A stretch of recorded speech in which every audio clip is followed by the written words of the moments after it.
had minutes from. Sorry, excuse me. Okay. I think the last meeting that we would have had minutes from would have been what, May? April. April. Yeah, possibly, yeah. April, I don't think that we had, and I don't have any idea if it was in those, Okay. those minutes. Yeah, so we do have the June minutes. If you want to We take. didn't have it one, so. No, for June, Did we Yeah. have one for June? Oh, okay. so I can bring those up. So, I'm trying to make them bigger. We can.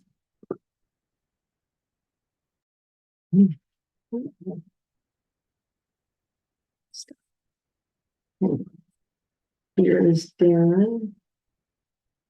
Just gonna make these bigger before I share them, okay? Sure. is there any discussion of those minutes we just saw? Nothing. I I looked looked them them over earlier, they look fine to me. Okay, I like how, I was mentioned about being in Katrina as vice chair when I was there. Thanks, guys, for talking. That'll teach me to this week. that's right, that's what happens. All this time, you don't show up, you haven't learned that by now. I get nominated for things. That's right. I mean, it's fine. Actually, I'm retired from my other job. I mean, so I have more- if you really don't wanna do it, then. No, it's fine. Somebody else can Yeah. step up, maybe. Are there any corrections or additions to the minutes? Then I would entertain a motion to approve them. Moved. Second. All in favor? Aye. The minutes are approved. Are there any public comments today? Darren, you're the only public we have. Do you have any comments? No, I'll keep myself off the minutes this time. Yeah. Okay, Except to say that I came here at 6, came on at 6 thinking, oh yeah, it's the normal meeting time, but better too early than too late, I guess. Our new normal is 6:30, so, Great. I won't be Yeah. here for but well, we're always happy to have you when you do get here. always happy to be here. yeah, sorry about that, Darren. I tried to make a note of that, You did. I saw it after I was like, where's everyone? all right, Going forward, we're planning on doing 6:30. Yes. does that work for you? Okay. Yes. Yeah, that's fine. Okay. Yeah, I just need to put it in my calendar. Yeah, So I probably wouldn't have come tonight if I had known Amy wasn't gonna be here, because I do play in the town band and it's concert night, but. yeah, she Right. kind of canceled the In last minute. choosing between the concert and this meeting, I really wanted to hear how we could cooperate with Champlain Housing Trust. And Mhm. I think that I started working with Amy when she was part of Burlington Housing Authority, but I'm not sure. Yeah, yeah. Yeah, it's unfortunate. She's got some family emergency stuff she's dealing with, but So then, let us review and discuss the draft policy. sure. Continue that discussion. Yeah, and Darren, I should let you know that I took a look at your comments from the last revision and I incorporated, I think, most or all of them into this draft. But I kind of remember, I can point out where you would make comments and or if you want to point out, but either way.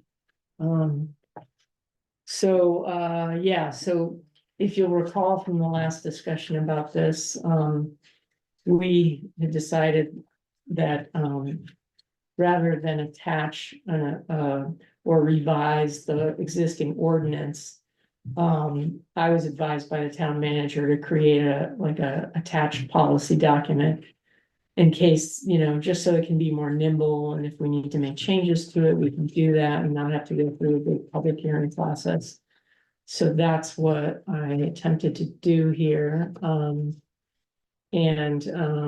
basically the first page gives a little background, and the purpose.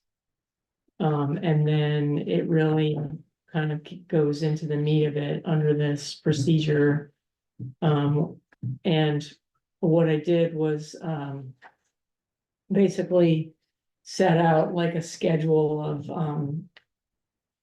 how the funds would be administered and managed. And the idea is that during the budget season, which is coming up in the fall, the housing committee gets together and talks about, okay, well, we have this fund. It's got X amount of dollars in it. How much are we gonna how much do we want to spend next year? And what do we want to focus on? And right now, the fund doesn't have a whole lot of money in it. And there would be a decision point about how much money to leave in the fund, but say you've got $60,000, we're gonna get more money in the fund, but it's gonna sort of dribble in there as houses get built and those fees get paid, the payment in lieu fees get deposited into We the should be fund. asking the select board to increase the Yeah, penalty amount to a point that Yeah. makes it so that it's more desirable to build affordable housing than to pay the penalty. Right Well- now, the penalty is so low that it's an easy choice if I were a builder. Well, my concern is that we're focused on affordable housing below the 80% mark, whereas builders would be in that 100 or 80%. We know many of the folks Yeah, that work here and are below that 80%. So I would argue that if it gives us money to work with that different segment of the market, then that's not a loss. the other thing is that, well, I think that we should give it time to kind of see what happens, because we just passed the inclusionary zoning last year, so I don't think we're gonna have a sense of how it's gonna play out for another, I don't know, year or two. Especially like right now when there's not a lot of whole action going on in the housing, department.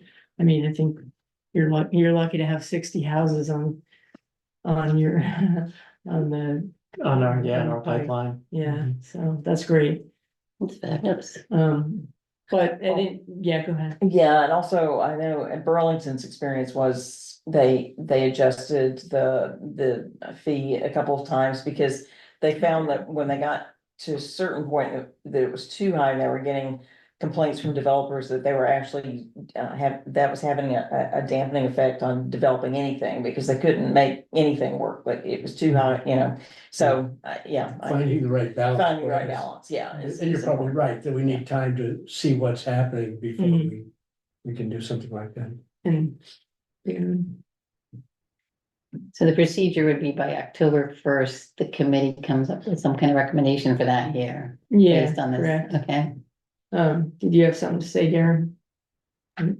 Yeah, I was gonna say what was said earlier about just making sure that fee is set at the right amount, that it's not depressing development or restricting development that otherwise could happen, because that ultimately does help low-income folks, by having more housing on the market in an area where you want it.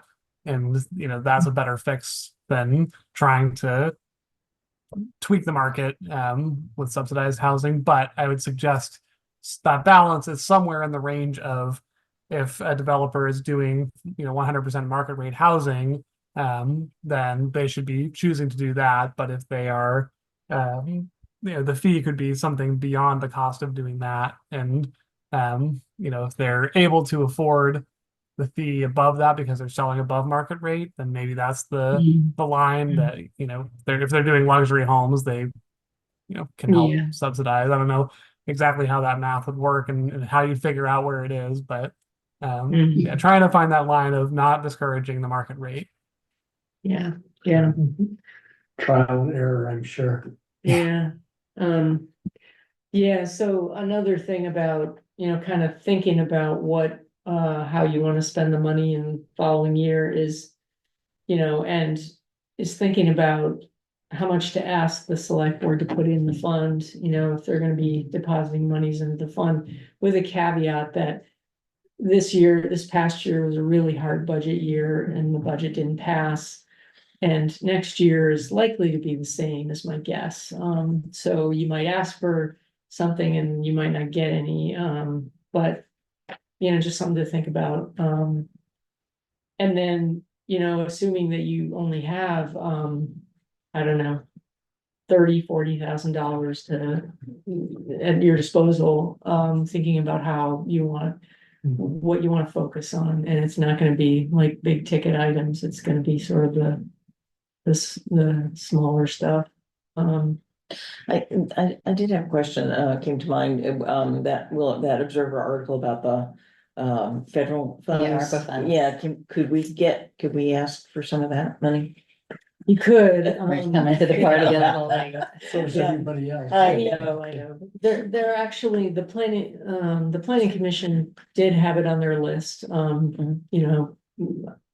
I think, I can't remember how it was phrased, but I thought that they had, deposit money into the housing trust fund as one of the, so it is on the list, but the select board has been going through this long list of potential ARPA projects and taking, right now, they're at the point of, I think they're individually ranking projects.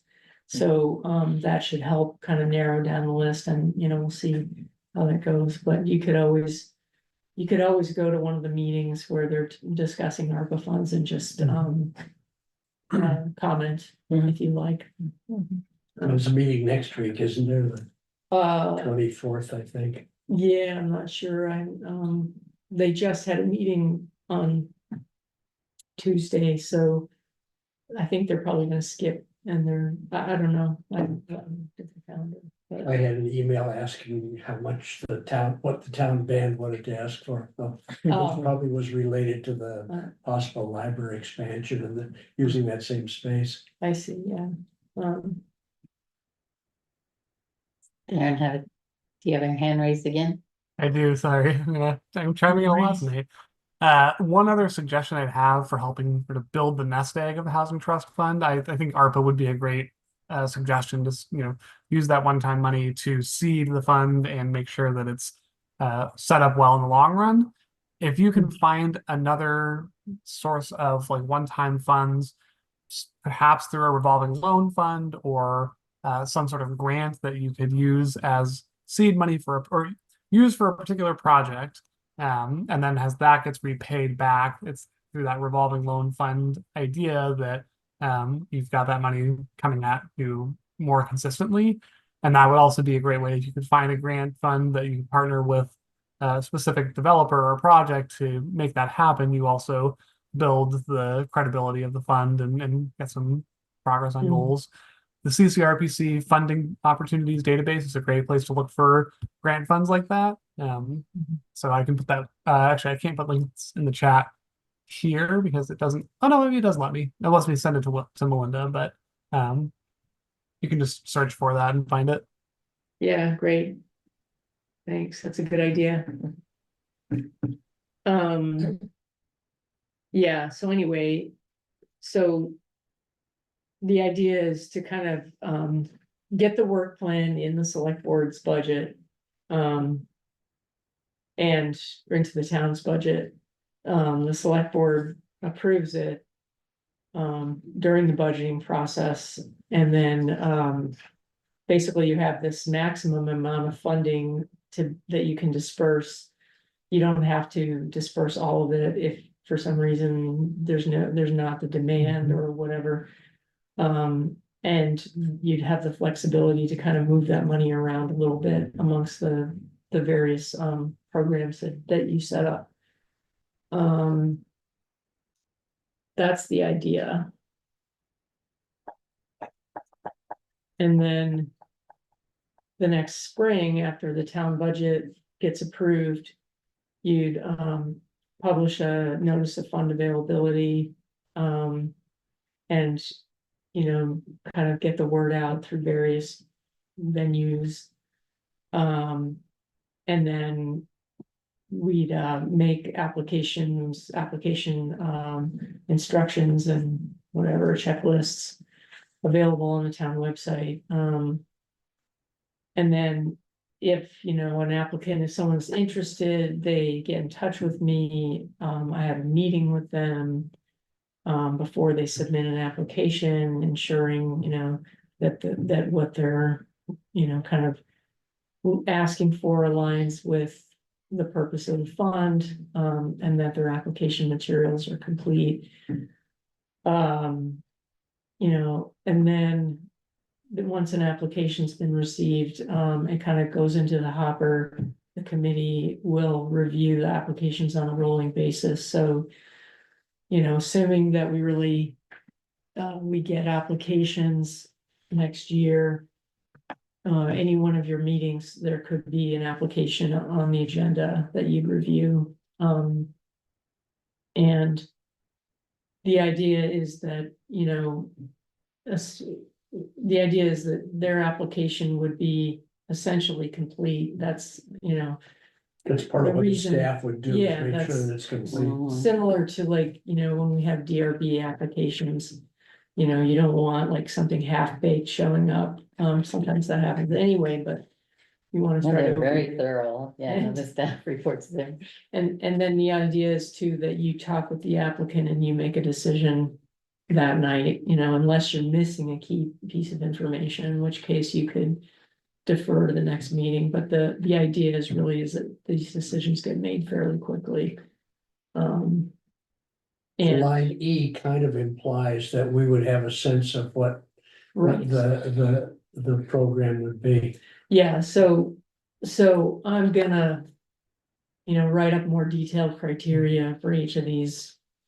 You know, program areas, once we sort of nail down what those program areas are. And then, you know, probably I'm gonna have you review those criteria. And, to just make sure that you think they align with, the purposes. But that once they're established, then they can be used to review applications. You might even use kind of like a scoring system, you know, assigning points for each, how well the application fulfills certain criteria. Yeah, that's how I've done in the past. Yeah. So, Yeah, and in establishing those criteria, you know, probably be good to have like a brainstorming session, you know. And then if you decide that, you know, we're really missing information, you know, we need more information from the applicant. Then they would have 30 days to submit that information, and then, once you have the information, I put it on the next agenda. And then the final decision will be made at the next meeting. And then there's gonna be some situations, this is, point G. Like if there's a housing retention program where people really need money, to stay in their homes, they're behind on their bills and they, you know, they need help, with their utility bills or whatever. That's not gonna, you know, you're gonna want a really quick decision, so. I guess my idea for that is, if there's a case like that. Where the need is pretty urgent, then. I might ask you to convene a special meeting like on the other Wednesday that you don't meet to consider that. And if it's like really super urgent, you know, like they need money desperately, like tomorrow.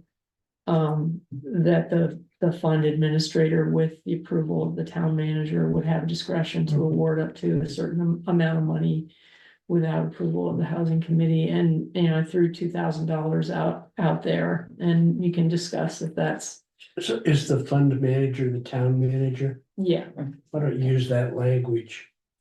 So, yeah, and just because I'm using what's written in the ordinance uses fund manager, Okay. and fund administrator, so I'm just kind of like staying with that, but it, you know, it sort of says in the ordinance, it says the fund manager can be the town manager or somebody they designate. And I'm just kind of assuming it's gonna be the town manager and the fund So administrator. if the town manager's out of town, he or she can designate someone else. Yeah, And that's fine. yeah, I mean, that's a good point. It's something to think about. But anyway, how does that sound? sounds good. It's Sounds good. nimble. Mhm. 2,000, but a lot of people are, rent is Yeah. in that area. Mhm. Okay. Do you have any thoughts about that, Darren? No. Okay, That that's- sounds great. That's a good suggestion of a threshold. Okay, Darren, we're a small enough group so that if you have something that you'd like to add anytime, just go ahead and speak up. You don't need to raise your hand and ask permission. Okay, I can do that, but I'll Boy. probably end up cutting somebody off because of the delay in Zoom. yeah, it happens. But as part of our yearly planning, would we want to put a cap on this? What do we want to do? Put a cap on it? I mean, I think we are in the middle of a housing crisis. Could we lose our whole fund, $50,000 in 1 year with this kind of thing, unless we, say up to in our September ask, is it? I That we think that's would- the October asking that we October decide. ask, yeah, we okay. Decide how much Yeah, we think should. Go to We this. should use. Okay, fair enough, but should that be in there somewhere? And I would rather not have it in the document, because I think by not having it in the document, we can have the discussion each time. And decide whether we think that we want to expend the whole fund, knowing that there'll be more coming in, or limit it to have some retention for the following year. Like, think you don't want to set a max, you mean, in, I don't.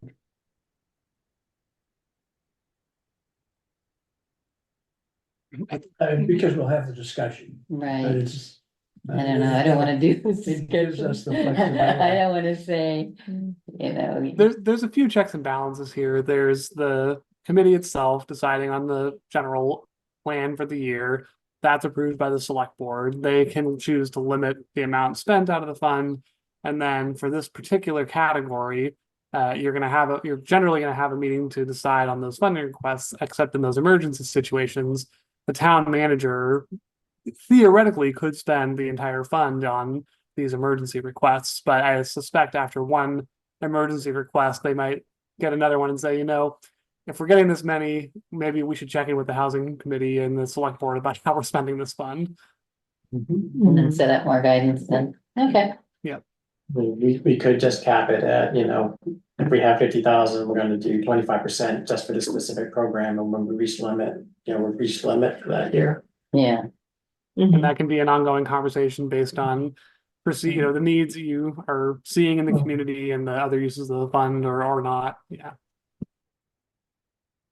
yeah, that makes, I mean, it does feel good in the sense that the best way to look at homelessness is try to make it not happen. Yeah. So For sure. so if that keeps someone housed, that's brilliant. mhm. Um. And then, this is just. Talking about terms and conditions, and that's gonna be. Determined, that's gonna be fleshed out like in the, kind of apart from this policy, terms and conditions to be determined. And then, then here's where. And I talk about, either the funds are gonna be secured by a mortgage or other legal instrument. With, some kind of affordability covenant of limited duration, or. The wards are gonna be repaid to the fund upon sale or refinancing of the home.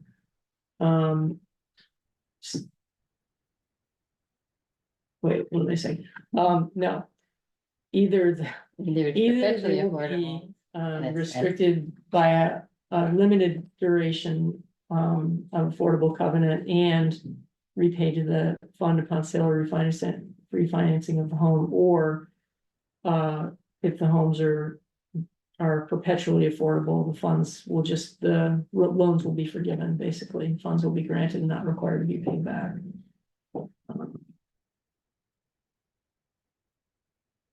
How did you choose 10 years? Based on what's in the ordinance, basically they used.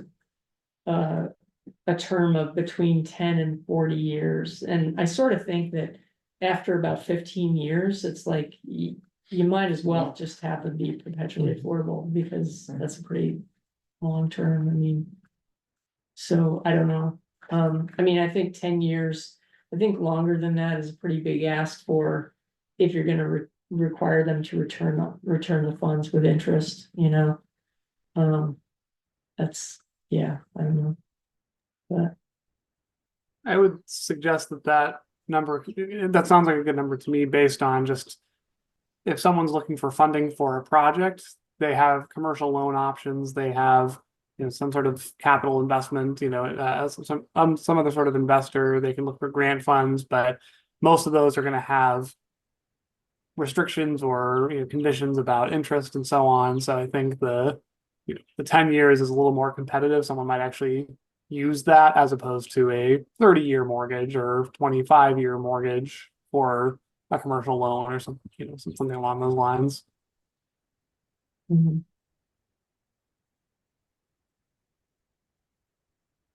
You could probably push it to 15 if you want to. You Mhm, can also adjust that number later. You see what's working and what isn't.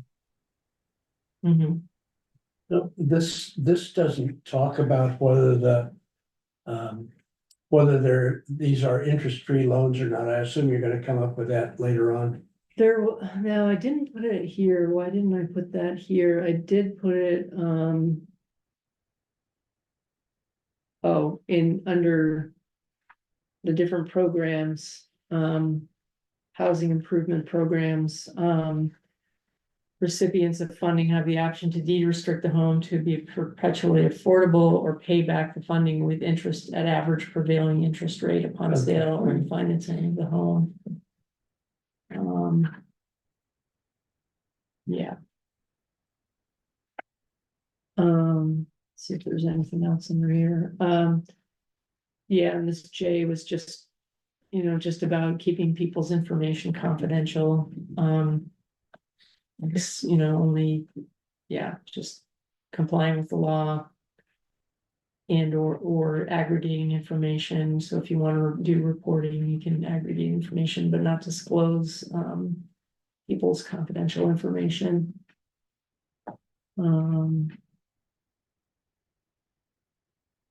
Yeah, so then it goes into some details about the possible programs, housing retention program. Grants dispersed to households at risk of losing their current housing due to financial hardship. Grants shall be limited to $10,000, are not required to be paid back to the fund. Does that mean, $10,000 per household? Or do you? Per household, Household, yeah. yeah. And you know, and obviously, like, when we get into the specifics about that program, we'll have to decide how they're gonna document financial hardship and all that. I mean, I could see, like, you know, here's 3 months of utility bills that I haven't paid or whatever, or yeah, I don't know. What else? Here's an eviction notice, you know, hopefully not, but Yeah. Yeah, yeah. we could probably check with some other programs and see what they. look Yeah. like. Yeah. Housing improvement program, low income and very low income owner occupants of single family homes, multifamily homes, townhouses, row houses. Apply for this program for rehabilitation and or accessibility improvements. Funds will be dispersed as reimbursement for actual costs incurred up to a limit of $20,000 per dwelling. Recipients have funding have the option to deed restrict the homes to be perpetually affordable or pay back the funding with interest on sale or refinancing of the home. So I have a question about that after I wrote that. And that's, so if they're gonna promise the home to be affordable, then when they sell that home, they'll have to sell it at an affordable price. So my question is, are they going to, like, what is going to end up being less expensive. Selling it at an affordable price or paying back the funding with interest. Yeah. Like, and they might just opt to pay back the funding with interest because it's gonna be cheaper. I don't know. I think you're probably Make- right, Melinda. Yeah. Mhm. And I had a couple comments too, but go ahead, Lisa. Yeah, and it probably depends on the timing of the owner, Hmm. you know, if they own it for 10 years more, then probably they're losing a whole lot. Hmm. And, you know, when they sell it. Right. So, I don't know. I had a couple thoughts. So for this housing improvement program, the town is providing $20,000. And then as a condition of that, requiring the deed restriction of it perpetually affordable.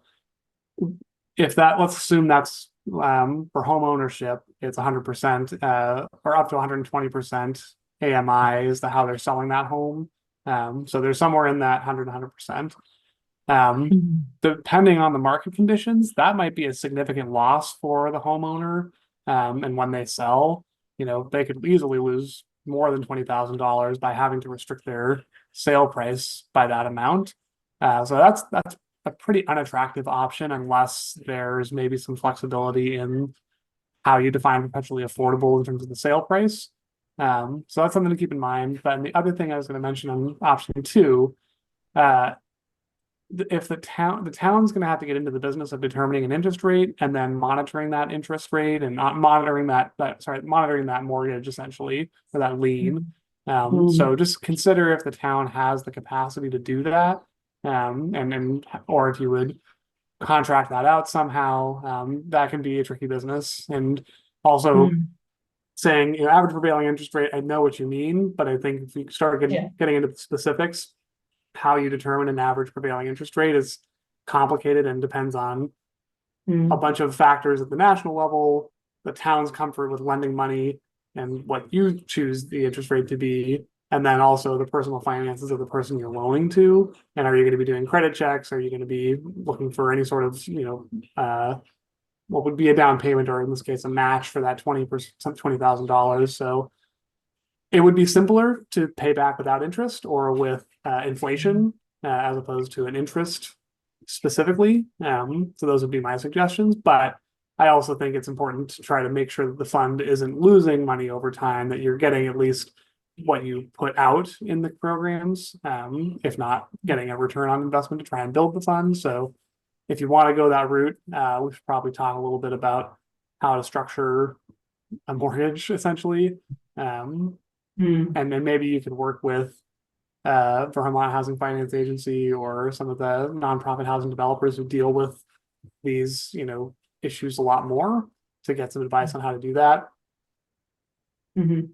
So you're suggesting that we ask everyone to pay back, but pay back the initial grant adjusted, increased according to the inflation rate. That makes sense. A lot Yeah. simpler to calculate. Yeah. I like that. It's also kind of perfectly, when you think about it, you were putting that money out into the community and all you're asking is just to keep up with, you know, cost of the market changing essentially, as opposed to trying to get something else out of that beneficiary. The other benefit of that is that for folks who are trying to follow Islamic law, that helps them not have to pay interest back. They can't accept those kinds of mortgages. So that makes it a little more available to all members of the community. And the idea of trying to make a $140,000 home perpetually affordable by putting $20,000 into it really doesn't make economic sense for very many people. Yeah. Even a $200,000 or $300,000 home, which is more likely what you're going to see. Yeah. Yeah. Right, but yeah, I mean, if this is already a low income or very low income owner occupied home, it might be that they're at 80% of our local median and will always be there. You know what I mean? Yeah. Maybe maybe it is sort of perpetually affordable just because of its age and location or whatever else. Yeah, I'm not Sure. saying take that out. I think keep that in there as an option. That might be the best option for someone. Right. But just know that you're probably gonna end up with more folks taking, financially savvy folks would take number two. Mhm.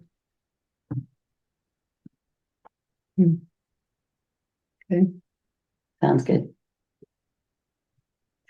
So in both of these two items, B and C, change the average prevailing interest rate to adjusted for inflation. Adjusted for inflation, yeah. Mhm. Yeah, okay.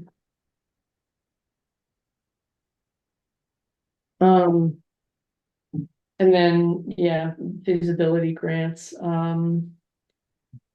to study the feasibility of a project, or to develop plans or obtain permits that are needed prior to construction. And, intended to serve individual homeowners.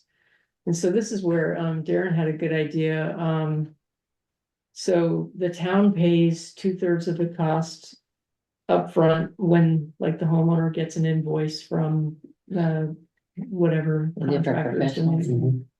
Town pays that, and then, the remaining costs at the, okay, so this is where the remaining costs up to the maximum allowed 15,000 per dwelling.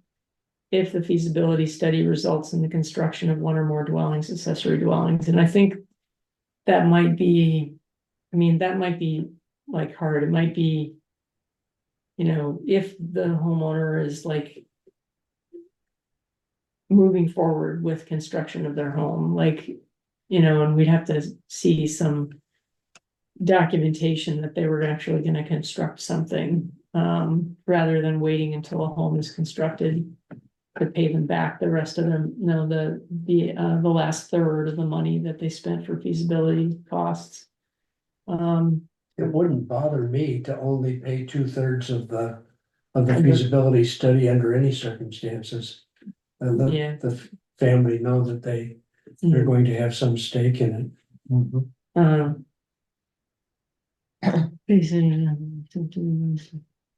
Well, they'll have to do the construction too, so. Yeah, they need, They'll have plenty of. they need to have enough money. Yeah. Yeah. That's Right. true. Yeah, and Charlie, in that case, you're basically just saying you're only gonna give them $10,000 as opposed to giving them $15,000.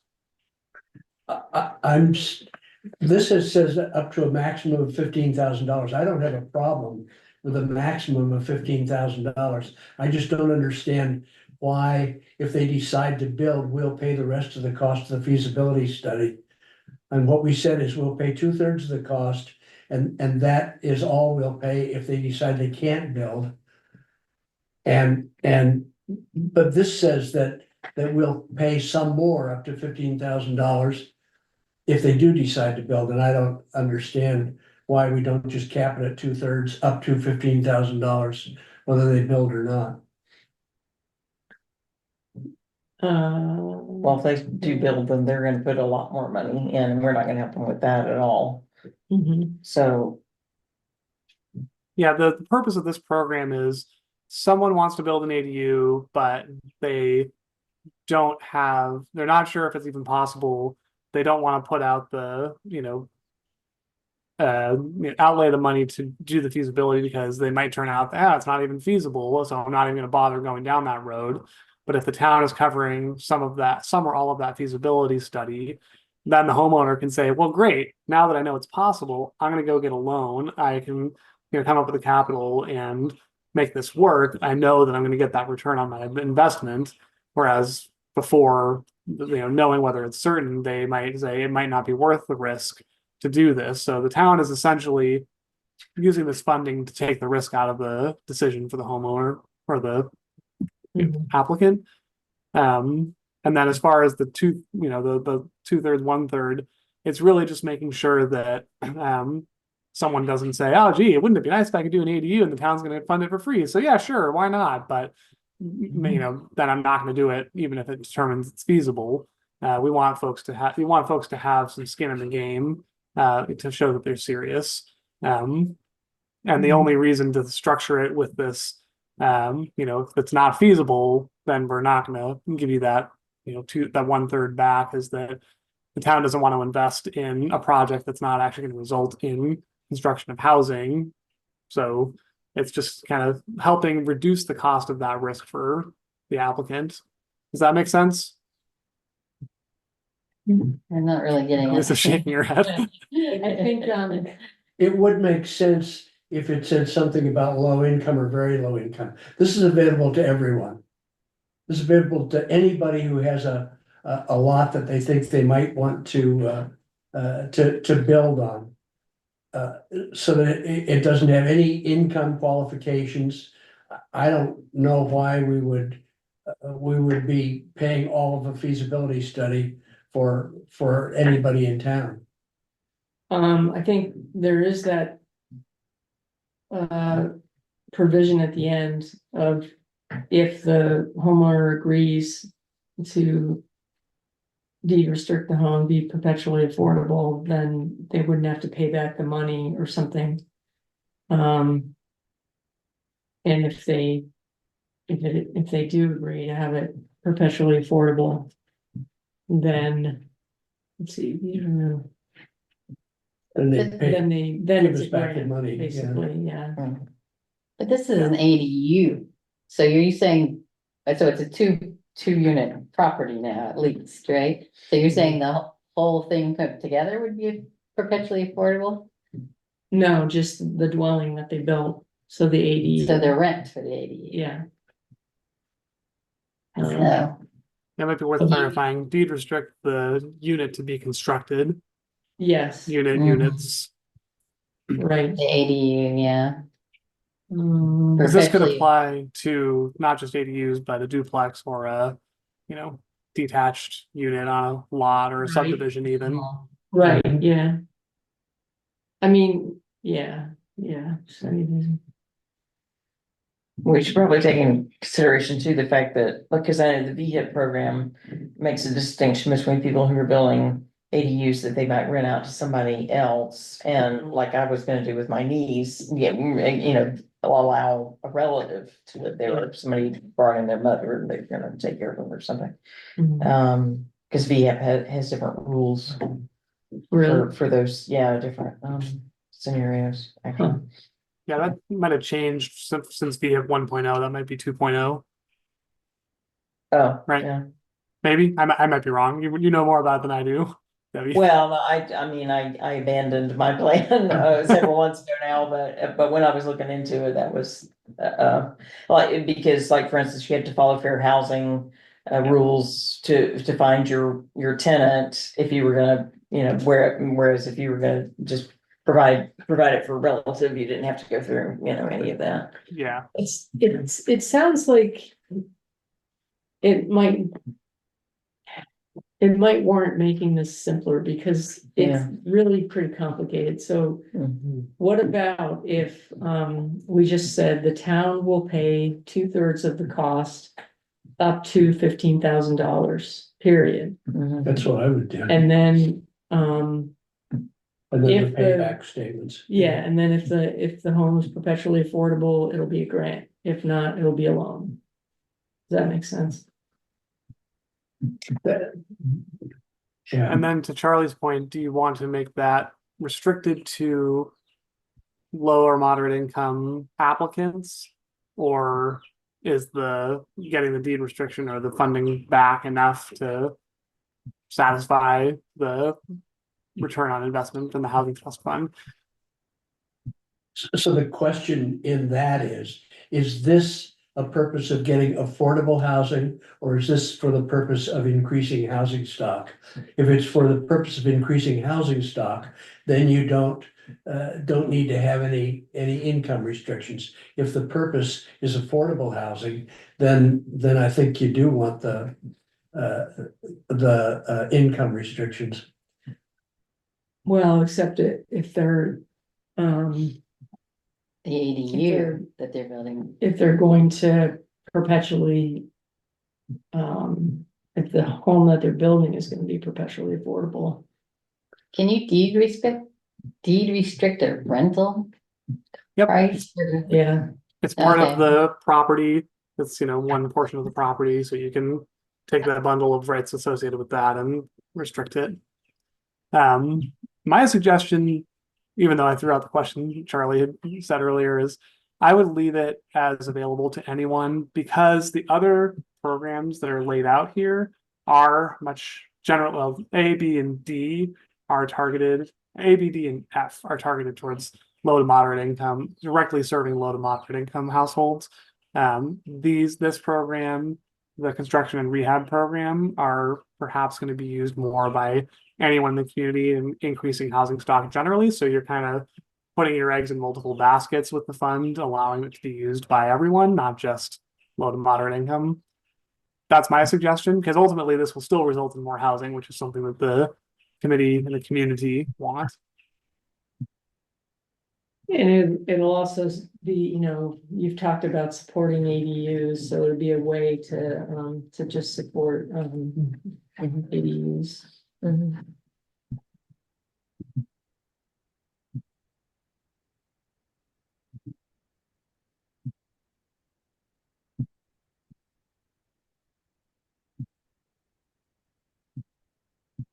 I mean, my sense is that people with resources are not really probably gonna be interested in getting, I don't know. It might be too much trouble for them to apply to this program if they have resources, but the folks who maybe have resources, maybe don't, or don't have resources, this could be the thing that helps them get over that hump. Okay. I guess the question is, Debbie, would this have helped you? Well. No, I mean, ultimately, my problem was having to redo my whole septic. So I found that out before I forked over. I was just about to pay a large amount of money or fairly large amount of money to hire an engineering firm to really do the work and figure out how much I would need to change my septic. And then I just said, I fear that this is gonna be way too much, so. I don't know, maybe if I'd had.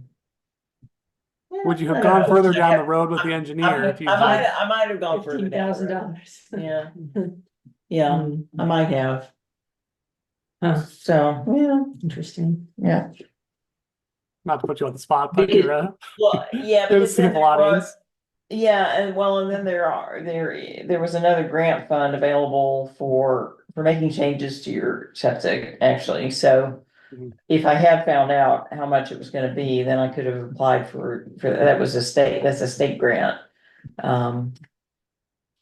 Yeah, it might have, I probably would have, I would have had to do the math. To find the Yeah, septic, the scope of the septic problem. yeah, right, Although, exactly, yeah, yeah. Mhm. Yeah. Um. Okay, Well, let's go ahead and look at down payment assistance. okay. Mhm. Right, so this is basically mirroring the other down payment assistance programs that exist, but it would be sort of a last last measure. Whoever applicants basically would have to secure mortgage pre-approval, and they would have to document they pursued funding through other existing down payment assistance programs. And if they're not able to secure enough assistance or any assistance through those other programs, they could seek funding through this program. Up to $10,000, and they would be granted. You know anything about the people that the Vermont Housing Finance Agency and the Champlain Housing Trust would not help? I mean, they're pretty good, right? Yeah. So who falls through those cracks? Or maybe they just don't have enough funding. Yeah, They run out of maybe. money, so. Yeah. Yeah. Or, like those programs, there's caps on how much of a down payment, give, so maybe in some situations, that would be enough, if somebody can't. Handle like whatever monthly mortgage they would, especially with today's high rent interest rates, they might have to. Provide a bigger down payment in order to afford the mortgage rates. So, But I assume the Champlain Housing Trust is thinking a lot about that. probably, yeah. I mean, it's another option to start. I don't think it'll be used too much in the beginning. It's, Mhm. you know, similarly with the feasibility study, it's nice to have, but. You know, starting off the program, have some things that we can, you know. Get some tangible wins with, I think would be good. It shows something actually constructed or people actually kept in their homes. Yeah, Mhm. And then E is, basically a program for professional real estate developers, for profit and nonprofit. And this is, another, part of the stack of funding, for the construction or substantial rehabilitation of low and very low income, housing. Either home ownership or rental properties, and basically, yeah, it would just be a way to try to fill a gap. They're gonna be getting funding from a lot of different other places. So everything up until now, you've had some kind of a dollar limit on. Should this have a dollar limit per unit of some sort? Could,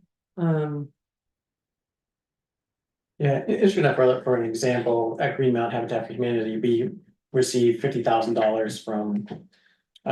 Burlington's Housing Trust, and I think they go through and it's a little bit arbitrary about how they do it. There's not like a specific thing, but we're able to get $50,000 for a project on Temple Street in Burlington, which was very much needed because it's built on hillside and everything is costing twice as much to get this thing built as it would normally, but having those type of options, because we seek that from Winooski, Essex, we're always looking for that last dollar or anything else we can help reduce the house, the cost of the house. yeah, so there's some kind of gap. Yeah. if, if you had like a cap on this, have any idea like what that should be? Well, they would tend to need a fairly substantial amount, right? I think this is more kind of in hopes that our housing trust fund grows. Yeah, that we might be able to make a difference somewhere, because, I would think at least $100,000. I don't think, don't you think? From that Maybe, one developer. we had maybe speak no to us. more than half the current value of the house. Yeah, right. Yeah. Right. Yeah, Yeah, I think this is sort of an aspirational program. it is, for sure, but, But it might have that multiplier effect that we'd all like to see. Yeah. I mean, it'd be a good story. Yeah. Hey, we put $50,000 in, but the town's getting. this Yeah, much you could see bigger that, thing. you could get a duplex or a triplex, and I'm sure there are affordable home builders who would come and say, oh, you got $20,000, well, put $20,000 to this project. It Mhm. would help, yeah. I think we're kind of limited by how much is in the fund. Yeah. yeah, and so for something like this. It might really entirely, it's gonna entirely depend on how much money there is in the fund, so like you said, yeah, aspirational for.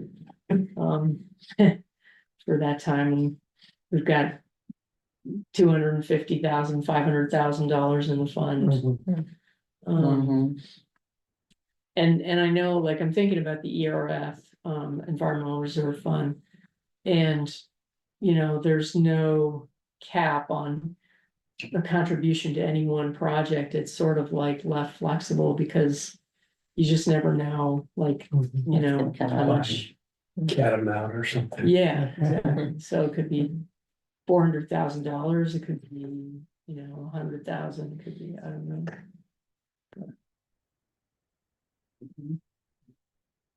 Yeah, my recommendation would be to keep it flexible for now. And then last, this very nebulous, shared equity And I was hoping to be able to talk to Amy to discuss more about what that could look like. You know, my idea with this is there's lots of existing homes out there, and some of them are too big for the people living in them. I mean, for the households living in them. And so could there be an opportunity to, I don't know, partner with homeowners that have an interest in affordable, you know, making contribution to affordable housing, convert their home, or, you know, put their home into the shared equity program, and then when they move on, it'll be in the portfolio of shared equity homes. But I have no idea, like, what kind of money that entails, and It's a you know, longer just, conversation with them, yeah. yeah, so, Yeah, I was actually talking with Rick from Home Share this week. oh, yeah. You know, and the one way to think about Williston is that since we're so overhoused, that we might actually have enough bedrooms in Williston for the people we need. It's just configured, Mm, right? If 60% of our houses are 3 or 4 bedroom houses, but only 40% of our households are that size, we have a whole bunch of extra bedrooms. I'm not giving up my bedroom. I mean, I have 2 people living in a 4-bedroom house. I have company coming sometimes. I'm not moving out, I'm not sharing a house. Right, but you're not everybody. The Right. question is, are some people people feeling feel overhoused? And are some people, you know, maybe Yeah. they're in danger of losing their house, but if they divided their house, and also new construction is so new that, I mean, you know, I'm not saying it's easy, I'm saying it's an interesting way to look at the Williston problem. Yeah, We might be over bedroomed. I have a friend here in town who participates in home share. Mhm, She has participated in it for some years. right, We have currently a friend of ours and her 2 sons who've been living with us for 10 months because they've been unable to find, they wanted to move up to Vermont, have been unable to find a affordable apartment, so yeah, I think that's a good flexibility if people are willing to do that. And then if we can keep doing our job and making affordable apartments and permanent housing, you know, they can find a place to live, but yeah, it is, we've reached the limit of what we can handle in Vermont. yeah, and maybe some of those houses need to be divided, right? Yeah. You know, to. mhm. Something else to think about too, not that it has any bearing on any policy decisions, but you know, all that overhousing larger, you know, homes with more bedrooms eventually could turn into good rental opportunities for folks who are willing to have a roommate or 2. Right. Think about Burlington, everything in there is multiple bedroom housing, and it's all student housing now because that was the market demand. So long term, as those houses turn over and folks like Charlie move on, so those houses become available. Yeah, Yeah, a friend of mine, lives in a big house, and, you know, she's overhoused, but she's always like renting out rooms to people, and, you know, has like travel nurses come and stay, and, you know, she rents out rooms, you know, and that's how she affords to stay in that home. And Yeah. anyway, People used to provide bedrooms for Lake Monsters players. Yeah. right. Yeah, Yeah, my parents have extra bedrooms that they provide to refugees. You know, could be folks like Yeah. that. Yeah, yeah, definitely. We've done that. Yeah. anyway, yeah. So, yeah, that's pretty much this, there will be, you know, I will incorporate your suggested changes. I think it's helpful to have your input. And I think we're really getting there. Yeah. As far as this, and then, you know, haven't done anything with program descriptions yet, but, you know, these will be some of the things that will be under those program descriptions. Eligibility, application procedures, review process, terms and conditions. And you just, when you get into application procedures, when you talk about in low income, very low income people, we need to be sure that we have application procedures that are easily doable. by all Yeah. levels of people, not so much bureaucraties that. Sure, yeah. Amen. Yeah, we'll try to get, we'll keep it simple, you know, It's not the federal government. right. Like that, our state is horrible. I've done some work for refugees and you can be on a phone for 3 hours. Yeah. Yeah, Yeah. yeah. But I actually have a comment for the up above, because in this I'm speaking way above what I know, but I understand in the South Burlington kind of success story of their little street there with all that Market Street. Market Street, that the contribution of the town was around infrastructure, some kind of Yes. infrastructure. Yeah, So, and I understand we have ideas for a little street here. Would there potentially be some kind of infrastructure project that could be done there where other builders would come in? yes, so there is Trader Lane, that the town's been working on forever. But now, I mean, it seems like things have been moving on Trader Lane on getting it built, but it has been a long, slow process, but the idea is the town builds Trader Lane, and then that brings in developers who then come in and build homes and build mixed use buildings, and we've currently put a proposal before the select board to spend some of that ARPA money on a TIF study, tax increment financing, so that the town could potentially get a TIF district and use that to finance the building of Trader Lane. Oh, okay. So, That's yeah, one idea. bigger play at work there, so Well, yeah. we wouldn't really have a role in that. Those are particularly, the TIF districts are designed specifically for that kind of infrastructure development. Right. Yeah. Yeah. That's a good Okay. use. Yeah. So, That's you know, useful, I understand. we'll see what happens there, but that's that's the goal. Mhm. Which one is Trader Lane? So that Built yet. will go from basically from the back of the Hannaford parking lot. And it'll CVS and all sort that. of, yeah, it'll sort of wind up through what's now the empty fields up to Route 2 Two. by Texas Roadhouse. Oh, okay. So Behind Texas Roadhouse? it'll go like to the west of Texas Roadhouse. It'll come out to the west of Texas Roadhouse and right across, roughly across from Helena Drive. Helena Yeah. Drive would get moved a little bit so that they would be Kind They of. can line Yeah, up. they- in line with each other. Mhm. But there's a lot of hurdles to work through with that. I hope there's not a wetland in there. There are wetlands and, that's all gonna have to be, yeah. Those are some of the challenges that gotta deal with. So anything else about this? I think we're, go through the addendum again. You got sidetracked. Oh, yeah, it's just, I haven't filled Template. this in yet, but it's, Yeah, just, yeah. gonna be sort of down into the nitty gritty of kind of like the descriptions of programs and, So a lot of filling in details. Mhm. yeah. Yeah. Anyway, yeah, that's kind of.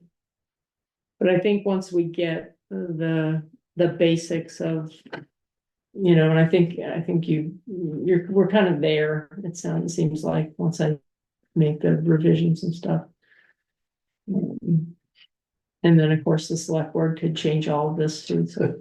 Yeah, but they're not likely to. They probably wouldn't make major changes, they probably may have, some suggestions. I don't- They seem to be mostly pretty broad view people, not nitpickers over words, so. Mhm. Yeah.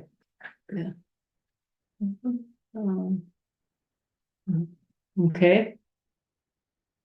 Any other Good job. questions or comments on the draft policy? A lot of I think that's great great. work there. Yeah, definitely. Thanks. Um, a collaborative effort and it's taken some time, but we're getting there.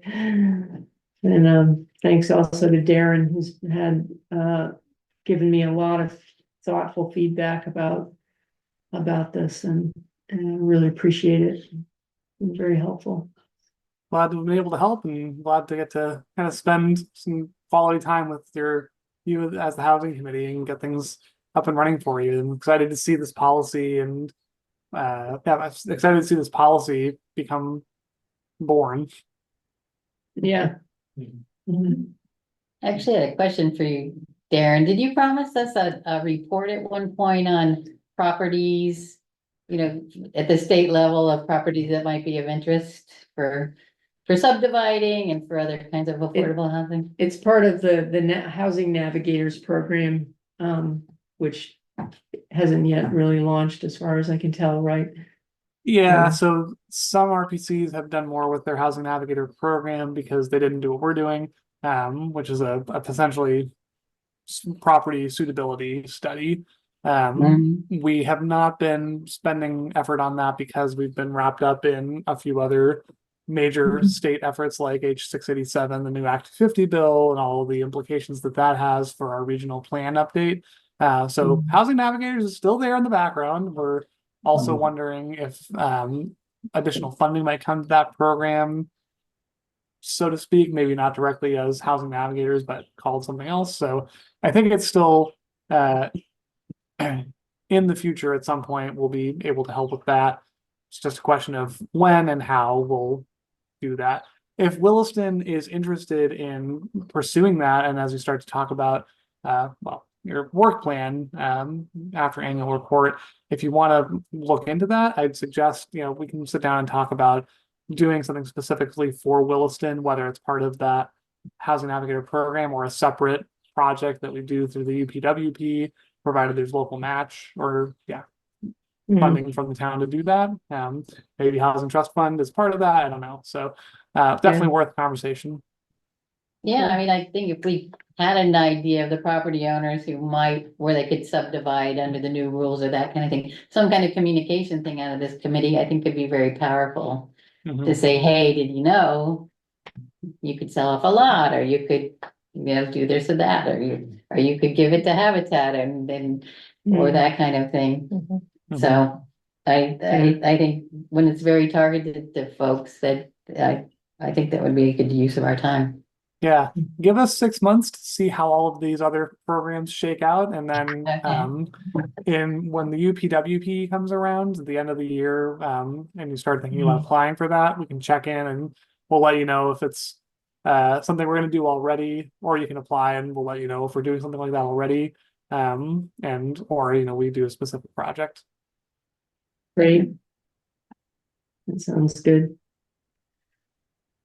Yep. So then should we take a look and see what we're going to do for our annual report? Sure. So this is just a overview of the last fiscal year, but given that you started in November, it's somewhere, it's a shorter. Usually the reports like fill up a page or so, but this is a little bit shorter because you only have really half of a fiscal year. So pretty basic. I just basically said, during your first year, you spent some time familiarizing yourself with housing issues, reached out to partner housing organizations, and I listed some of the guest speakers or all of the guest speakers that came in. And then that you've been working on developing a policy for use of the Housing Trust Fund with the help of Darren. And that you reviewed the housing element of the 2025 comprehensive plan. I know you did that in like part of one meeting. Sponsored an event for Fair Housing Month. You did all the work on that. Whatever, you can take the credit. Giving us credit for your work. No. And then outlook for the next fiscal year. Committee will work to finalize the housing trust fund policy and begin implementing funding programs. I don't know if there's other stuff you want to add. Usually they don't want you to spend too much time on what you're going to do for the next year, but and that's sort of a segue into the next segment, which is talking about what you do want to do for the next fiscal year. I actually have one item that we could do in September. So I was talking with someone from the Shelburne Housing, and they're gonna do an ADU informational thing. It's on September 16th. And I mean, I haven't mentioned it to them, but we could ask to partner with them. They have their town planners coming. They have a builder of ADUs coming. Anyway, they have 3 or 4 people. They've gotten a good group together. I think a banker or something like that. So anyway, I mean, if you guys are interested in partnering, I could ask her more. And maybe it just would be more that we would advertise their event in Shelburne, encourage people to go over. What's the date of that? September? September 16th. Okay. What day of the week do you remember? No, No, I could find out. That is Tuesday, September 16th. Okay. I'm gonna go into the old calendar, you were retro. Yeah. She's sitting with the phone and the computer, and she's like, I am walking over the wall. The calendar. Tried and true. Exactly, I love it. That's not right. What? That's not right. That's September 16th is a Tuesday. Oh, it's a Monday, sorry. I've been looking at paper. Oh my gosh. So I calculated that by looking at August 31st being on Saturday. Oh, very good. And then July starting on the 1st and coming up with the 16th. Yeah, September. Monday, right, Yeah. even better. Well, I mean, I guess the question is, do you want me to ask if they're willing to partner and get more information or? Yes. Yeah. Okay, I can take that on, okay. So partner. And also, this goes in the by the way category, Addison County did an ADU. I guess you probably know about their, The guidebook. yeah, their guidebook is brilliant. It's really detailed. Yeah. So, That yeah, I was mean, what Addison County did with their housing navigator funds. Very different than what CCRPC is doing, but yes, we've seen their guidebook and it's great. Yeah, it's really good. so taking that and tweaking it for us wouldn't be a massive amount of work. Probably, yeah, no, I mean, if you're interested, I can send out the link later today, but it's pretty cool. I have another question for you all, and that's I'm working with Crystal Lee McSweeney to bring the film Just Getting By to Williston. What is the And name? Just Getting By, it's a film by Bess O'Brien on housing and food insecurity. And we're trying to get to show it at the theater over there. Yeah, that'd be good. Whatever it is. Majestic. Majestic, thank you. So would the housing committee would you want to sponsor it? Yeah. That'd be wonderful, yeah. Yeah, I think that's a great idea. Okay, I mean, I wonder if we could take a little money out of the housing trust fund to actually help sponsor it. We probably have to rent, you need to rent the. Yeah, it's gonna be the film rights and having her come and speak. And renting a space, it's probably gonna be add up to about $2,000, but we're also asking community businesses for sponsorship, so, I don't know, I'd be like. Maybe the town could kick in a few $100s or something. Yeah. Do we have the authority to authorize that? No, I'd have to ask the town manager, but definitely wanna weigh in. Yes, I think that's a great idea. Yeah, we'd support that, yeah. Okay.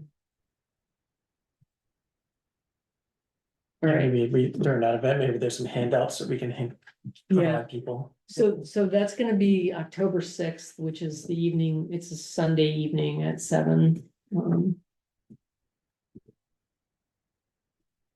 And once we nail down the location, we're gonna start promoting it like Mm-hmm. far and wide, so I'll let you know. So that's good. Great. Yeah, so as far as work plan, this is the, If you can't get the theater, I probably could arrange for the Federated Church Fellowship Hall, which would seat about 120 Yeah. That's a people. good size, yeah. what's the capacity for like audio visual? They have a big, not this big, Yeah. widescreen TV. Yeah. We need to Okay, bring would be- something in for it. It's a TV half the size of this, is what's Yeah, there now. yeah. No, we'd have to bring something in for that. okay. Well, thank you for the. Hi, Marla. I just noticed. Noticed her there. Marla. Whoops, you're muted. You're muted, so we can't hear you. Sorry, I was so late. Oh, no worries. Well, Amy didn't get here, so we've gone through the proposed policy and in quite some detail, and then we just went over what our annual report is going to look like. And we're just now starting into talking to our, looking at our work plan for next year. So this is, I literally took last year's and, I'm putting it up here so that you can take a look at, what's listed here and see what, if there's items on here that you wanna really work on. Now you've sort of done number 5. This is all the gathering information, pieces. I think what Darren was mentioning, was basically numbers 2 through 4, that CCRPC could maybe help us out with, at some point.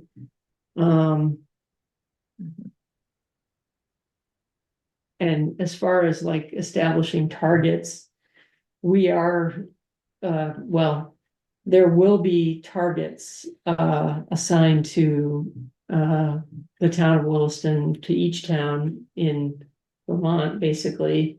But the Chittenden Regional Planning Commission has been working on developing a methodology for establishing those targets and has kind of worked through that, and now we're just waiting for the state's housing assessment to come out, and the state will basically establish housing targets for each region, and then those will be divvied out to the municipalities using the methodology that was developed. And you know, I guess at some point, once the state comes up with those numbers and those targets become like a real sort of thing that's out there, we can talk more about the methodology and whatnot to reach those.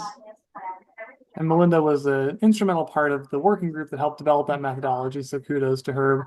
The other thing that is part of that is the methodology we developed relies on our future land use map. And because of H687, the new Act 250 law, there will be changes happening to the regional future land use map under that new law.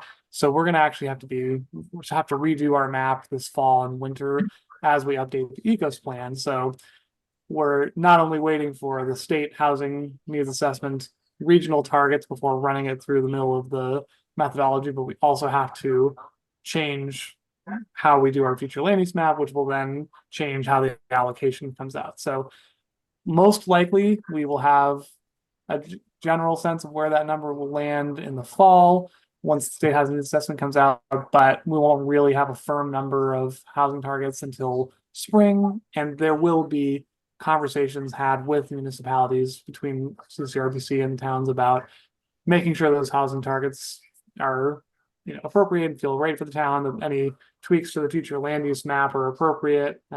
So lots of conversation to be had this fall and winter. Mostly that would be with the planning commissions and the select boards, but I think this housing committee certainly have a voice in that. Yeah, so, so this, these housing targets, are basically mandated by the state that the town has to basically plan to, make a plan for how they're gonna reach those housing targets. So we will be talking about it for sure. I just want to emphasize, you know, this is, yes, there's a requirement to have a housing target. There's a requirement that you follow the regional target that's assigned. But we are trying to approach this from a perspective of what is possible, what is consistent with municipal goals and state goals, with regard to housing development. We're not trying to meet a quota that everyone's got to hit a number, and we're all trying to, you know, do that. We're trying to make sure that this is, you know, really taking the comprehensive view of planning and housing development, and just making sure that we're looking at housing availability, housing affordability in the context of land use, so that we're able to meet all of our goals, not at the expense of, you know, habitat preservation or, you know, cost of development, or, you know, sacrificing the places that are valued by the community for just more housing. Yeah. And then this, yeah, area B is sort of like, you know, kind of getting stuff done. Now we're sort of like winding down the drafting of the town plan housing chapter. We did a bunch of outreach last fall as the town planning department. We've done the research on housing trust funds. And then what we have not done is promoting accessory dwelling units. So that's like the one piece that, you know, you expressed last year that you wanted to kind of look into how to promote ADUs, so that, you know, be something. I will mention that last night the select board met and they discussed a petition that was brought before them. I think you looked at that petition, for a clean heat standard, and the select board is pretty gung ho on moving that forward and in taking the next, you know, taking next steps on that. So you know, you're gonna have a chance to weigh in, and the energy committee is gonna, you know, it's gonna be something they're working on. Basically, establishing, or not even establishing an ordinance at this point. It's just looking in, developing a framework for how a clean heat ordinance would work in town, as the first step. And so those are, you know, discussions that you can be, have and be involved in.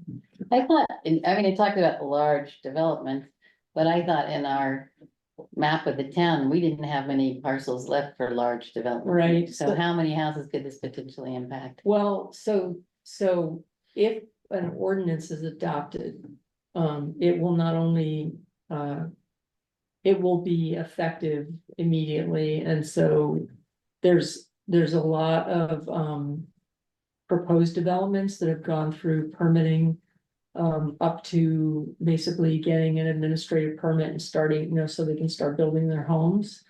So those developments would be subject to any ordinance that's passed, so they would have to meet those standards. So I thought for the DRB, it's always like the rules at the time that you file. Correct, yeah, But this is outside of zoning. This is an Oh, wow. ordinance, so that's different. It just works differently. There's no like vesting, although who knows? I mean, how this is all gonna shape up.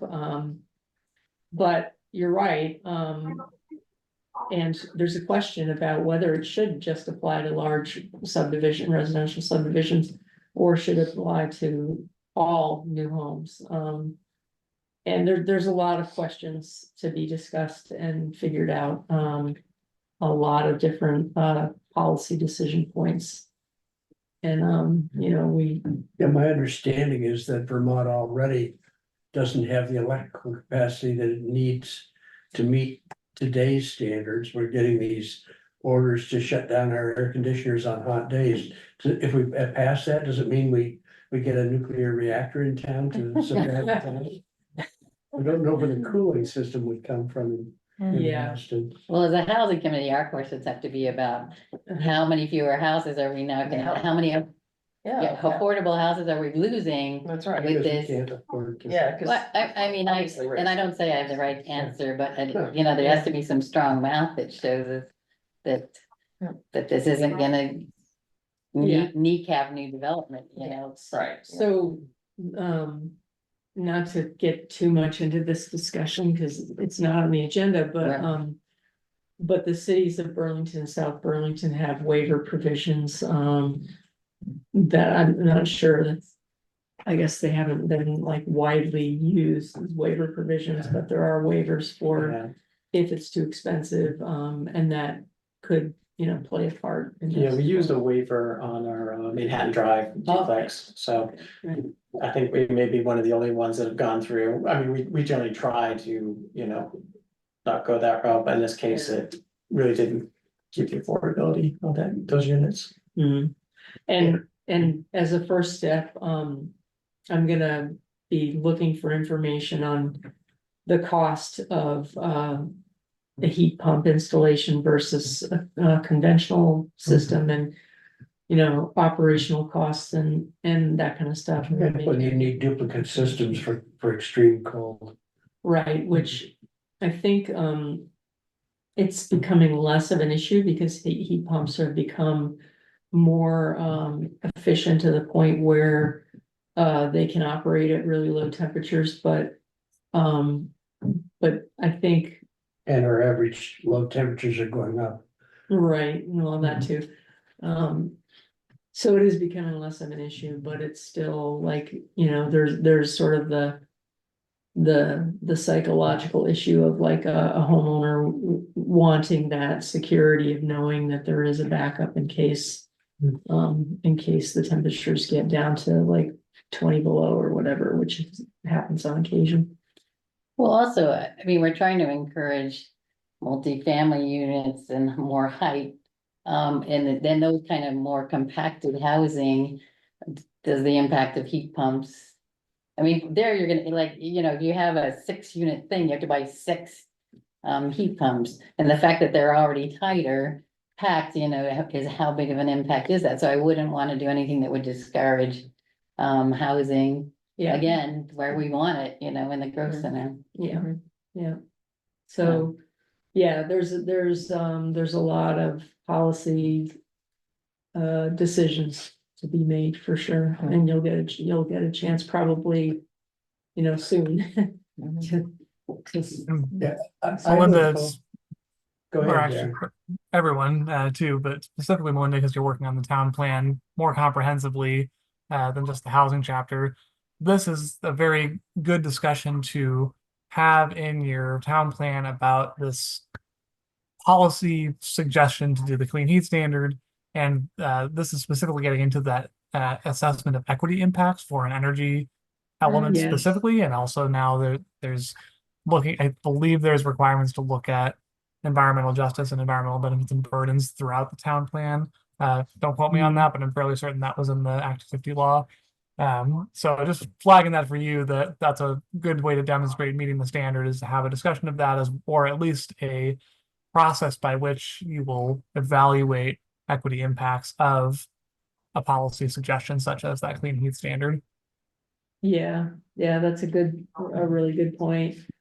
Just knowing that a lot of towns, that's a new requirement, so towns are still trying to figure out how to meet that requirement for enhanced energy planning, and that's a prime example of how to do it. Yeah, and I mean, it's really a question in my mind. I know there are people who say that it's cheaper to run heat pumps than, you know, someone said that last night at the select board meeting, and I don't think that's necessarily true. I think that probably natural gas is the cheapest operational costs of heating. Now, when you take air conditioning into the mix, that may be different, but I feel like I need to see some data.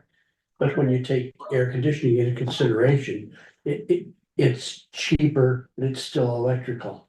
Mhm, So there's not a fossil fuel element Mhm. in air conditioning. right, I don't have an air conditioner, so right, that I couldn't get a payback on a heat pump.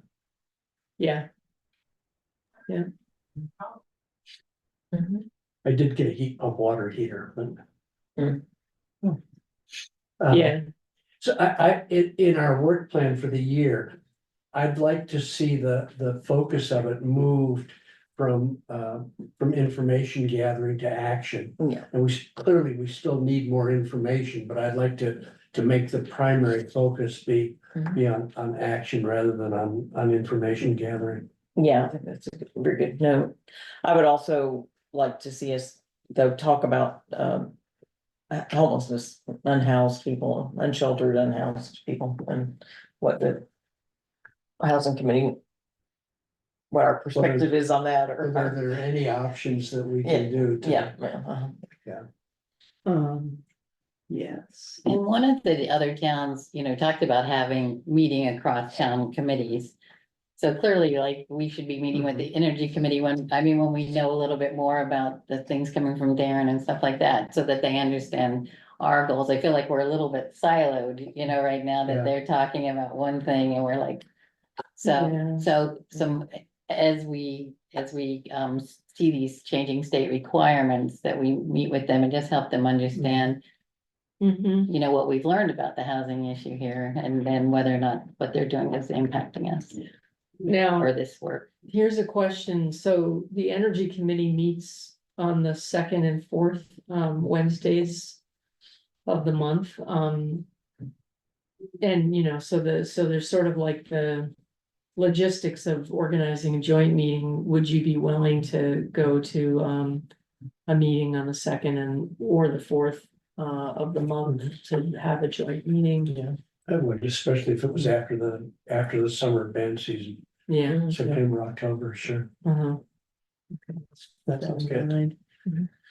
Yeah, I'm wondering within the next year as well, is just getting all our local towns and cities, housing committees together and have a, Yeah. just a mini conference. Yeah, Breakout tables and discuss what people feels working, not working, talk about the issues in Burlington with the unhoused and get some feedback from them. It's really Yeah. powerful and. Darren, do you know if there's gonna be, like, when the next, Chittenden County Housing Convening is gonna be, and if there be something like that? That's a great question, Melinda. We did a big effort for this Springs housing convening, and so we're still kind of Yeah. recovering from that. It is in discussion. If it's gonna happen, it'll probably be looking for that fifth Monday in the fall. Possibly September 30th, but I'm guessing that's unlikely because we're not organizing for that at this point. So probably not until next late winter, early spring. Okay. Yeah. The last one was great. I attended. So it was Good. Glad you great. felt it was useful. Hmm.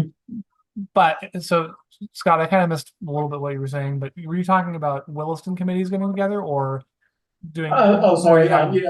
the housing trust fund committees or housing committees, from Williston, Essex, Burlington, Okay. have to get together, talk and share. Yeah, that would be the housing convening. Yeah. Let me double check and see what our last decision on that was. I'm a little out of the loop on that lately. Someone else in CCRPC has been working on that. I mean, you might think about doing something sort of less formal, maybe for your. Like maybe in September or something, you could just announce kind of like an informal gathering of housing committees and. Put it out there. That was going to be our plan if we did anything. I just can't remember Oh, if I we see. decided to do that or skip Yeah. it entirely. But hearing that you are interested in having that, I will pass that on to the powers that be, and we'll see if we can pull something together. Oh, okay, cool. All right. Is there anything else that we want to get put in our work plan for the year? one thing that I read somewhere was an ADU tour. Oh, some towns did tours, and maybe that's something we do with these other housing committees, uh-huh. is have sort of open houses of ADUs. Mm-hmm. And, you know, 3 or 4 of them maybe in the, we probably don't have 3 or 4 in Williston, but. Do we have? very Oh, we many in do, Williston? we do. Yeah. Yeah, we usually get like 3 or 4 a year to, you know, that get permitted, so, yeah, they're out there. The only one I was in was on a pretty big piece of property, a skiff. Yeah. Yeah, I remember I inspected kind of a little cute ADU that was. It's pretty cool, it's just a little tiny, you know. Little tiny ADU thing. So anything else on the work plan? I would just mention, since we didn't have CHT come and speak, I can send out, Vermont Business Magazine just interviewed Michael Monty, and there's a lot in that article about CHT and the kind of their focus and one of the things that it's mentioned is how Airbnbs are impacting housing in Vermont. And I think we talked at one point about Burlington has put some restrictions on Airbnbs, and I don't know if we've considered that or not, but Yeah, that's a good point. Thanks for bringing that up because I did sort of have that in the back of my mind. It was it is one of the action items in the town plan, at least to sort of get a better handle on ADUs in Williston and consider at least an ADU registry and some basic regulations around ADUs. It's something that the planning commission is interested in. I know. ADU or I'm Airbnb? sorry, not ADUs. Airbnb. Airbnbs is Yeah. what, that's what I meant to say. Short-term rental. Short-term Yeah, short-term rentals, rentals, yeah. yeah, STRs. I think Burlington's something like the owner has to live on the property. Yeah, right, Can't and be that's out of- something, Out of, the planning commission was kind of interested in that and having it be restricted to people who live on the property. Now, Winooski, what they do is they have a fee. They impose a registration fee, it's an annual fee. And it's like $250 if you live on the property, but it's like $1,400 if you don't, so it's, you know. Encourages people to live on the property. Yeah, I guess I don't know, like. Yeah. Yeah. I don't think there are probably many cases in Williston there's not very many Airbnbs, Because we have so damn many hotels. Yeah. Talk about we're over hotels as well. Hotels over houses. We're over bedrooms. Yeah, Williston and really is looking like the next student housing community. it kind of is, isn't it? You got dorms, you got apartments. Steakhouses and hotels. Jeez. Oh, man. An interesting idea. All right, so STRs, I'll put that on the list too. Great. Anything else? Marla, I'll be looking forward to your sending that link to the Okay. article. yeah, so my husband is full disclosure, my husband's the editor of Vermont Business Magazine, so Oh, okay. I can't send it out until they put it out for the public access, which I think is early next week, so I'll send it then. Cool. Okay. Yeah, great. Yeah, I just found out that my son-in-law has been on the Arlington, Massachusetts Housing Committee for a number of years, and he is the director of the low-cost housing agency in Fitchburg, Massachusetts, and my daughter tells me that his great strength is in accessing money. So I'm going to lean on him as much as I can. Yeah. That would help. All right. Anything else tonight? I do not have anything else. There wasn't anything else on the agenda. Lisa, Debbie? Yeah, I was just trying to quickly find I got the CHT. Newsletter thing from Michael Monty, just in the last day or so. Anyway, yeah. Yeah. His digital July one. Trying to see if he said anything interesting about, no, not really. Doesn't look like it. So, okay. I didn't realize Michael was still on it. Darren, anything else tonight? I appreciate you being here. You're always a great addition to the meetings. Anytime that you're free to make it to our meetings, you're always welcome. Thanks for all your help on stuff there. Absolutely. Thank you very much for the kind words and glad I could help. I noticed that you are working on on your agenda for next month is the review of the housing chapter of the town plan. I did send Melinda some edits for that, so happy to take any questions. I wasn't planning to attend, but if you think you need me, let me know. But otherwise, I'll be fading into the background again. Yeah, but you've been a great help to us up to this point. Mhm. And I really appreciate all you've done for us. Well, and Thanks. we'll reschedule Amy, right? What's that? Yeah, We'll reschedule Amy. We better, but Yeah, well- next time get her here. I'm just, I know, it's, yeah, it may be a while, she's dealing with stuff, but we will get her. Okay, anything else in the absence of any other business? Our meeting is adjourned. Thank you very much. Thank you all. Have a great night and great working with you and best of luck going forward. yeah, Thanks. too, Very nice. thanks, yeah. Thanks, Melinda.